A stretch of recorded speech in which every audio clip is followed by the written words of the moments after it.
ஆன்மீக நண்பர்கள் அனைவருக்கும் அன்பு வணக்கங்கள். சித்திரை மாத வளர்பிறையில் வரும் 3வது திதியை அட்சய திருதியை நாளாக கொண்டாடுகின்றோம். அட்சய திருதியை என்பது குறைவில்லாத பலன்களை தரக்கூடிய ஒரு அற்புதமான நாளாகும். இந்த ஆண்டு வெள்ளிக்கிழமையும் ரோஹிணி நட்சத்திரமும் இணைந்து வரும் இந்த நாளில் அட்சய திருதியை வருவதனால் இது கூடுதல் முக்கியத்துவம் வாய்ந்த நாளாக கருதப்படுகின்றது. அதனோடு ஜோதிட ரீதியாகவும் இந்த நாளில் பல மங்கள யோகங்கள் கூடி வர உள்ளதால் இந்த நாள் மிகவும் அதிர்ஷ்டகரமான நாளாய் இருக்கின்றது. அட்சய திருதியை அன்று எந்தெந்த விஷயங்களை செய்தால் அதிர்ஷ்டம் செல்வ வளம் பெருகும் என்பதை செய்வதில்தான் பெரும்பாலானவர்கள் ஆர்வம் காட்டுகிறார்களே தவிர எவற்றையெல்லாம் செய்யக்கூடாது, எந்தெந்த காரியங்களை செய்தால் துரதிர்ஷ்டம் தேடி வரும் என்பதை தெரிந்து கொள்வதற்கும் அவற்றை கடைபிடிப்பதற்கும் தவறிவிடுகின்றார்கள்.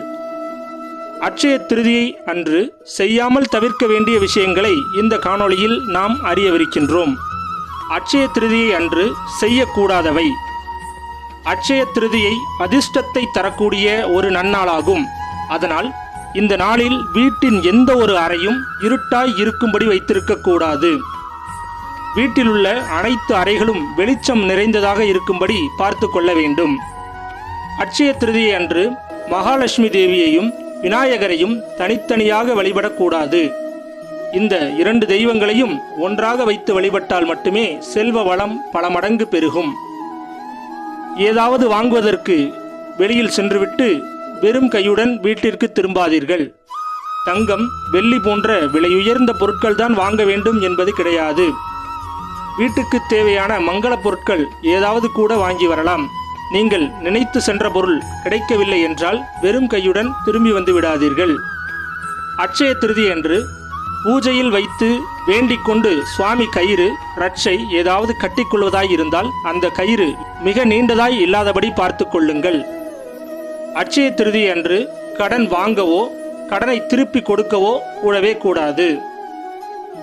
அட்சய திருதி அன்று யார் வந்து உங்களிடம் யாசகம் கேட்டாலும் காசோ உணவோ தவறி கூட இல்லை என்று சொல்லாதீர்கள்.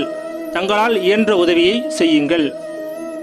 யாரிடமும் கோபப்படவோ எதிர்மறையான சொற்களை பேசுவதோ கூடாது.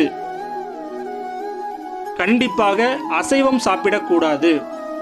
அட்சய திருதியை நாளில் உங்களின் இஷ்ட தெய்வத்திற்கோ அல்லது பிரச்சனைகள் தீர வேண்டும் என்பதற்காக புதிய வேண்டுதல்கள் விரதங்கள் துவங்கலாமே தவிர அட்சய திருதியை நாளில் எந்த ஒரு விரதத்தையும் நிறைவு செய்யக்கூடாது. ஆலயம் செல்வோம், ஆண்டவனை தொழுவோம், அனைத்து வித செல்வங்களும் பெற்று வாழ்வாங்கு வாழ்வோம். இதுபோல மற்றும் ஒரு ஆன்மீக தகவலோடு சந்திப்போம். நன்றி, வணக்கம்.